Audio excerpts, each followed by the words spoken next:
Rain tapped against the fogged window of a tiny apartment, its rhythm echoing the restless heartbeat of a man hunched over a cracked phone screen. The kitchen clock ticked past midnight, the fridge hummed weakly in the corner, and the faint sound of a child's soft breathing drifted from the next room. He had just finished another double shift, yet the bills on the table only seemed to multiply. With trembling fingers, he typed a desperate message, one not meant for the stranger who would soon receive it. "Do you think you could lend me just enough for formula? I'll pay you back, I promise." He meant to send it to a neighbor. Instead, the text traveled into the pocket of someone whose world could not have been more different from his. A billionaire CEO, accustomed to boardrooms and penthouses, not leaky ceilings and empty cupboards. The message arrived in the middle of her silent night, lit by city lights and glass towers. She could have ignored it. She could have laughed at the absurd mistake, but she didn't. Something about the raw honesty, the humility threaded between the words forced her to pause. A single father, broken by circumstance yet still standing for the sake of his little girl. A man who never begged for himself, only for his child. That was the story waiting at the other end of the wrong number. What happens when two worlds collide, one struggling to survive, the other drowning in wealth but starved of connection? Could a mistake become a lifeline? This is the story of how a struggling single dad sent the wrong text, and how the billionaire who answered changed his life forever. The morning after that accidental text, Daniel, the single father, tried to push it from his mind. He assumed it had vanished into the void, ignored by the busy world that rarely noticed men like him. His daughter, Lily, only 4 years old, tugged at his sleeve, asking why there wasn't enough milk left in the carton. He forced a smile, kissed her forehead, and promised he would make pancakes instead. To her, it was magic. To him, it was desperation dressed as love. But somewhere across the city, in the gleaming corner office of a glass tower, Eleanor Grant, one of the most powerful CEOs in the country, stared at her phone. She had read the message a dozen times. It wasn't spam. It wasn't a joke. It was a plea written in trembling honesty. For reasons she couldn't explain, she responded. "Where are you?" she typed. Daniel blinked at the screen when the reply appeared. At first, he thought it was a cruel prank. Still, something in the tone pulled him to answer. He didn't ask for more. He didn't beg. He only admitted the truth. Just a dad doing his best. "I didn't mean to bother you." Later that afternoon, fate brought them into the same cafe. Daniel carried Lily on his shoulders, her laughter brightening the weary lines on his face. Eleanor, dressed simply for once, sat in the corner, sipping coffee as though she were trying to remember how to feel ordinary. Their eyes met when Lily dropped her stuffed bunny near Eleanor's table. The billionaire bent down first, brushing her manicured fingers against the worn toy. She looked up, expecting a nanny or a mother. Instead, she saw Daniel, tired, rugged, protective, with eyes that had seen too much yet refused to surrender. For a moment, time slowed. Lily shyly clung to her father's leg, then surprised them both by whispering to Eleanor, "Thank you for saving Bunny." That innocent phrase broke the silence, a child bridging two worlds that should never have touched. Eleanor smiled, but it wasn't the polished expression she wore in boardrooms. It was soft, almost uncertain. She asked if she could buy Lily a hot chocolate. Daniel hesitated, wary of pity, but Lily's eager nod sealed the moment. They sat together, 3 cups steaming between them, and what began as a wrong number slowly became a conversation that neither could walk away from. For the first time in years, Daniel felt someone was actually listening. For the first time in years, Eleanor felt less alone. And so, the text message that was never meant to be sent became the doorway to a life neither of them had imagined. The days that followed were marked by quiet but meaningful encounters. Eleanor found herself visiting that little cafe more often, always arriving at the same hour Daniel brought Lily after school. She told herself it was coincidence, but deep down she knew it wasn't. Something in Daniel's raw honesty had unsettled the armor she wore so well. One rainy afternoon, Lily was coloring on napkins while Daniel and Eleanor sat across from each other. The conversation, which had started about Lily's favorite cartoons, shifted into more personal territory. Daniel's hands tightened around his coffee mug as he spoke. Her mom passed away when Lily was barely a year old. Car accident. I didn't have time to grieve. There was a funeral, then bills, then diapers, then 2 jobs. The world doesn't wait for you to heal. It just keeps demanding. He swallowed hard, staring at the steam rising between them. Eleanor noticed the way his jaw clenched, how his eyes drifted toward Lily as though she were both his anchor and his reason to endure. I'm not great at this, he admitted, his voice low. Half the time I don't know what I'm doing. But she smiles at me and I think maybe I can make it through another day. For a long moment, Eleanor said nothing. The hum of the cafe, the patter of rain outside, even Lily's soft humming everything faded. When she finally spoke, her voice carried a weight she rarely let anyone hear. You think wealth makes it easier, she said quietly. But the truth is, it only changes the walls around you. They're taller, shinier, but they're still walls. I was raised in a house where silence was louder than love.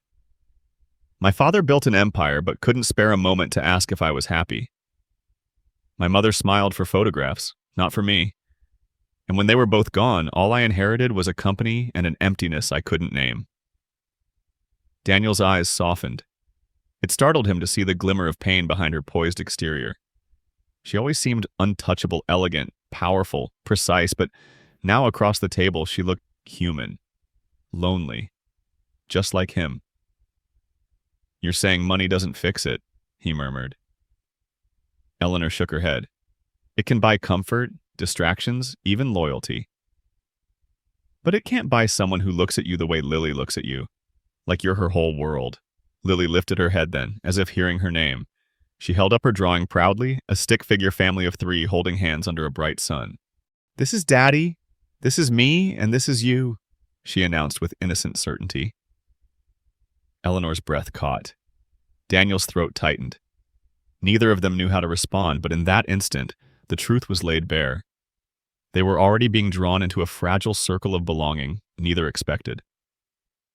Eleanor reached for the napkin drawing, her fingers brushing Daniel's rough hand. You've given her something I've never had, she whispered. A father who never leaves. Daniel lowered his gaze, voice trembling. Sometimes I wonder if I'm enough. You are, Eleanor said, her tone firm, despite the tears glistening in her eyes. More than you realize. For the first time, both confessed what they had always hidden. He, the exhaustion and fear of failing as a father. She, the loneliness buried beneath her empire. And as the rain softened outside, 2 broken hearts recognized themselves in each other's cracks. The fragile bond between Daniel and Eleanor grew steadily, but the world around them was not as forgiving. What began as quiet meetings in a small cafe soon drew the attention of others. First whispers among Eleanor's staff, then speculation in glossy business magazines. A billionaire CEO sharing time with an unknown single father stirred curiosity, and curiosity quickly turned into judgment. The first clash came from within Eleanor's own circle. Her chief financial officer, Marcus Hale, was a man whose loyalty was tied to numbers and control. He confronted her in the sleek boardroom one morning, his voice cold. Your personal choices are creating ripples we cannot afford. Investors are questioning why their CEO spends time in a rundown cafe instead of closing billion-dollar deals. Who is this man, Eleanor? A liability? A distraction? Eleanor's jaw tightened. She was used to fighting boardroom battles, but this felt personal. He's not your concern, she replied sharply. But Marcus pressed further, sliding a file across the polished table. Inside were photographs of Daniel's apartment building, his history of low-income jobs, even a record of overdue bills. Is this who you want the world to see beside you? What happens when the press tears him apart? Or when his struggles become our headline? Eleanor closed the file, her heart pounding. For the first time in years, she felt cornered. Not by competitors, but by her own people. Meanwhile, Daniel faced his own storm. His neighbor, once sympathetic, began to whisper that he was chasing money by attaching himself to a wealthy woman. At the construction site where he worked, co-workers joked behind his back, suggesting he had found an easy way out of his financial troubles. Their laughter cut deeper than any insult, but Daniel bit down his pride. The cruelest blow came when Lily's preschool teacher gently asked if Eleanor was Lily's new guardian. Daniel stiffened, his hands tightening around the chair. He realized then how easily people could twist innocence into scandal. One evening, Eleanor invited Daniel to a company gala. It was meant to be a quiet gesture, a way to show she wasn't ashamed of him. But the moment he stepped into the glittering ballroom, Daniel felt the weight of every eye upon him. Men in tailored suits assessed him with thinly veiled disdain. Women in sequined gowns whispered behind champagne glasses. Marcus approached with a polite smile that carried venom. "Miss Carter, isn't it? Tell me, how does a man with your background fit into this world?" Daniel's fists clenched, but he held back. He wasn't here to prove himself to them. He was here because Eleanor believed he belonged by her side. Still, the humiliation stung. Later that night, Eleanor found him on the balcony, staring out at the city lights. "You don't have to prove anything to them," she said softly. His reply was heavy with doubt. "But maybe they're right. Maybe this isn't my world. Maybe Lily deserves better than being dragged into it." Her heart ached at his words. Better doesn't mean richer. Better means loved, and she already has that. But their moment was interrupted by Marcus, who stepped outside with one final blow. "Eleanor, the board is considering a vote of no confidence. Your involvement with this man jeopardizes the company's reputation. You'll have to choose your seat at the helm, or him." The line was drawn. The conflict was no longer whispers or sidelong glances. It was power against love, image against truth, wealth against authenticity. Daniel turned away, torn between gratitude and shame. Eleanor's eyes burned with fury, yet beneath her strength was fear. The fear of losing everything she had built, or worse, losing the one connection that finally felt real. The battle had begun, and neither of them could walk away unscathed. The weeks after the gala felt like walking through a storm. Rumors spread like wildfire. Articles speculated about the mystery man beside Eleanor Grant, and Marcus worked tirelessly behind the scenes to pressure the board. Eleanor's empire, once untouchable, was now vulnerable, not because of bad business decisions, but because of a relationship the world refused to understand. For Daniel, the weight was unbearable. He watched Eleanor fight battles on all fronts, and guilt gnawed at him. He didn't want to be the reason her empire crumbled. He didn't want Lily to grow up hearing whispers that her father had destroyed the life of a woman who had only ever shown them kindness. One evening, he knocked on Eleanor's penthouse door. The city lights glittered far below as he stepped inside, holding Lily's small hand. His face was set with quiet resolve. "We can't keep doing this," he said softly. Eleanor froze, the glass of wine in her hand trembling. "What are you saying?" "I'm saying maybe Marcus is right. Maybe this was never meant to be. You have a company to protect, a reputation to uphold, and He glanced down at Lily, who clutched her bunny against her chest. "I just need to make sure she's safe. I can't drag her through this circus." Eleanor's voice cracked. "Daniel, don't do this. Don't walk away because of them. They don't get to decide what's real." "But they can destroy everything you've built," he countered, "and I won't be the reason you lose it all." Tears welled in Eleanor's eyes, but before she could reply, Lily spoke, her small voice piercing the silence. "Daddy, why are you sad?" "Miss Eleanor makes you smile. And she makes me smile too." "Doesn't that mean we're family?" Her innocent words cut through the noise, silencing both adults. Daniel's resolve faltered, but still he turned to leave. The decision came to a head the next morning. Eleanor stood before the board of directors in the towering glass conference room. Marcus presented his case, citing reputational risk and shareholder concerns. He urged the board to remove her as CEO. When it was Eleanor's turn to speak, she didn't reach for spreadsheets or profit forecasts. She looked every director in the eye and spoke with a voice steady and unshaken.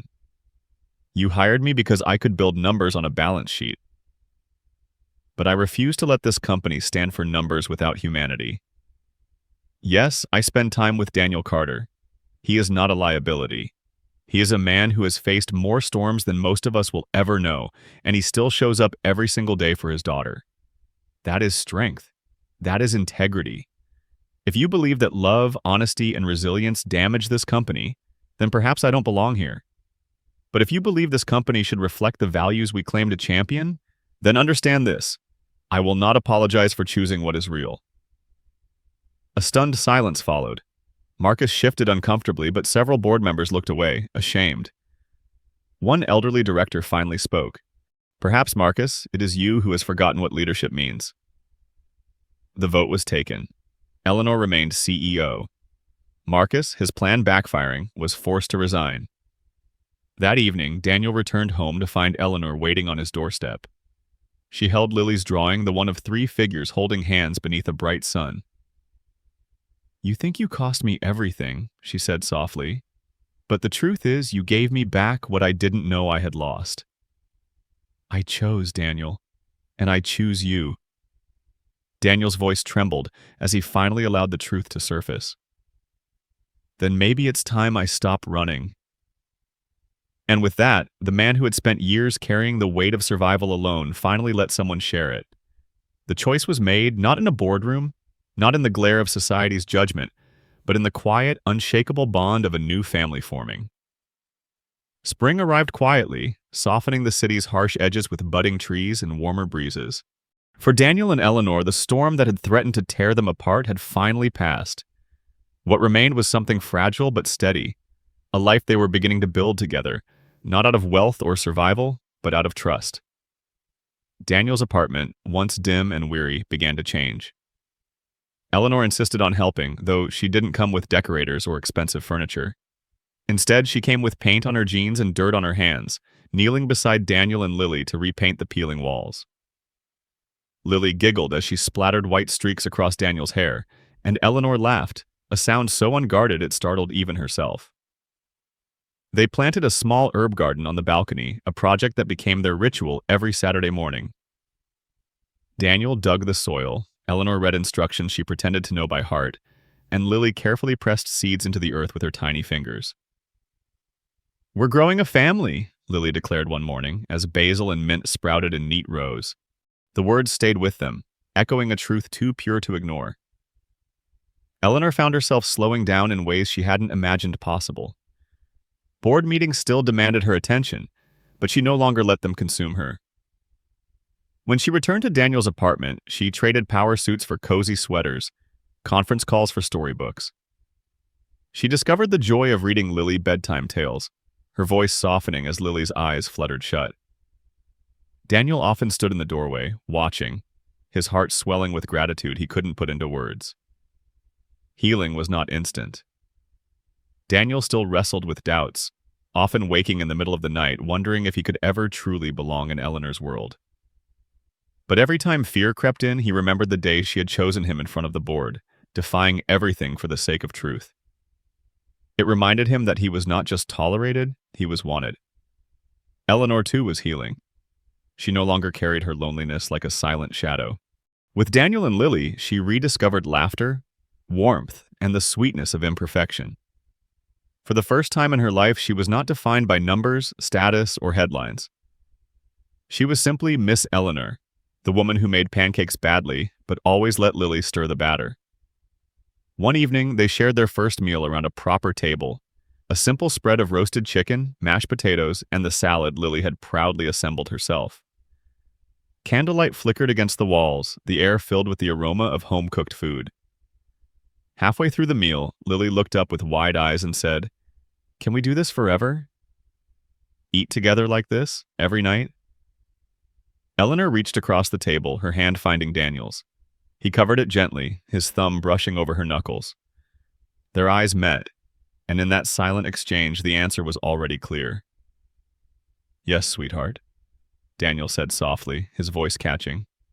"Forever." From that night forward, life became less about surviving separately and more about building something whole. Their small rituals, watering the balcony garden, painting Lily's room a cheerful yellow, taking weekend walks through the park, became the threads that wove them together. And though the world still watched, though critics still whispered, Daniel and Eleanor stopped listening. They had discovered something stronger than reputation, stronger than fear. A family born not of perfection, but of love that chose to stay. The little girl who once only had her father now had two hands to hold. And the billionaire who once had everything but love now had a place she could finally call home. In that modest apartment, surrounded by laughter and the scent of fresh herbs, they began again. Not as broken pieces, but as a family. Years later, when Daniel looked back, he realized that everything had begun with a single mistake, a wrong number typed on a tired night. What felt like failure at the time had become the turning point of his life. That one text, sent out of desperation, had opened a door to love, healing, and the kind of family he never thought he'd have. It wasn't a perfect fairy tale. There were still late nights, arguments over small things, and moments of doubt. But now, he didn't face them alone. Eleanor's laughter filled the walls that once echoed with silence, and Lily grew up knowing not just the steady strength of her father, but also the boundless care of a woman who chose to love them both. The world outside still had its judgments, but inside their little home, truth and love had the final word. The garden on the balcony grew wild and fragrant, a quiet symbol of the life they had planted together. It wasn't a fairy tale ending, but a real beginning. If this story touched your heart, please like, share, and subscribe for more stories like this. Your support helps us bring more moments of hope, love, and second chances to life.